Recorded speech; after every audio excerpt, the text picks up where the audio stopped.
8 facts, 8 sharp turns, from law and literature to theater, food, and a library built one book at a time. Each one starts with something familiar and ends somewhere unexpected. A priest's wife became one of organized religion's sharpest critics. Ada Cambridge did not leave the church first, she questioned it from inside the parsonage. Born in Norfolk, Ada Cambridge grew up in a middle-class farming family. She was already writing hymns and short stories as a teenager. In 1870, she married a clergyman and moved to Australia. For years, they lived in a string of country Victoria parishes, while she kept writing for newspapers. Those newspaper serials, short stories, and poems helped support the family. The page gave her a public voice that parish life could not control. By 1893, years among churches and parishes had given her a close view of religious institutions. That experience met her pen on the page, in a quiet room with paper and ink. New Zealand has a Bill of Rights that courts cannot use to cancel a conflicting law. That is the strange part. The New Zealand Bill of Rights Act 1990 was passed by Parliament. It sits inside an uncodified constitution, not one single constitutional document. The Act sets out rights and fundamental freedoms for people under New Zealand law.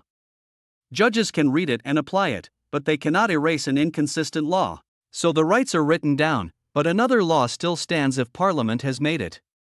The court can read both, not wipe one away. That leaves a courtroom where the statute book matters, but Parliament still holds the final pen. The tension sits right on the bench. A sugar factory timekeeper ended up behind more than 2 million books. In Mandya, India, his shelves grew far past a normal home library. Before that, Ankgota worked as a bus conductor, then as a sugar factory timekeeper. He kept his job while collecting books over many years. The turning point was time. Over 5 decades, every saved volume added to the pile, until the collection reached an estimated 2 million books. That private collection became Pustaka Main in Mandya, a free-access library. People could walk in and browse the shelves without paying. What began after factory shifts now fills wall after wall with volume. One man's habit left a room where books, shelves, and a lifetime still meet. A game translator ended up singing lead for the official Final Fantasy XIV rock band. That is a strange career turn. Michael Christopher Kojifox joined Square Enix in 2003, starting on Final Fantasy XI. He later became known for Final Fantasy XIV and Final Fantasy XVI localization. He did more than translate lines. He also wrote lyrics, shaping how the songs sounded in English before they reached the studio. That work connected him to the Primals, the official Final Fantasy XIV rock band.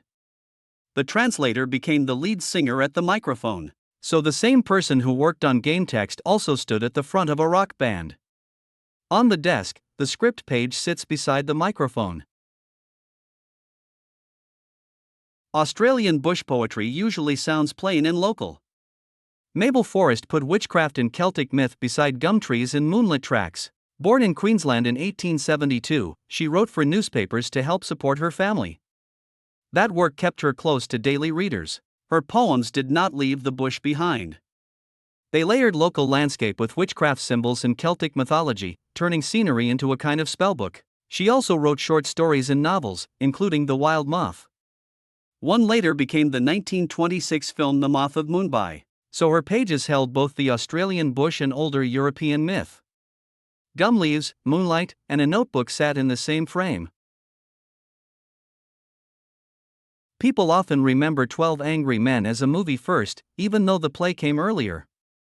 A jury room script can look like a film reel in memory. The stage version was written in 1955 by Sherman L. Sergel. It grew from Reginald Rose's 1954 teleplay for CBS Studio One, That Path Matters. The story moved from television to stage and then into film, so the same title kept changing shape. Later film fame made the title feel tied to cinema. On stage, the same work is also performed as 12 Angry Jurors or 12 Angry Women, so the confusion comes from one story crossing formats. A jury room script can sit beside a movie reel, and both still point back to the same title. A father with no acting experience stepped onto a stage as Gatsby's father. That was the strange part. In Gats, Jim Fletcher played Jay Gatsby in a stage adaptation of The Great Gatsby. The production needed one more father on stage. The man cast as Gatsby's father was Fletcher's own father, a physician. He had no acting background, so the family link became part of the casting itself. On stage, that created a direct mirror, father and son inside the same story. The audience saw one man in the spotlight and one in the wings. The unusual part was not a stunt or a joke. It was a real family connection, built into the casting, with a physician sharing the stage beside his son. A Ramadan sweet can look exactly like a bird's nest.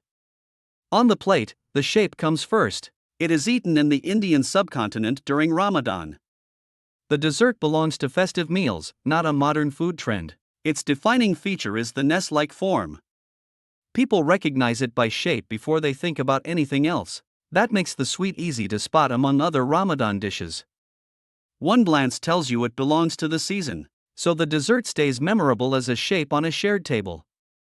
In Ramadan, that bird's nest look becomes part of the sweet itself. If one of these stories surprised you, the rest are worth the watch. Subscribe for more factual stories, and tell us which fact changed the way you saw it.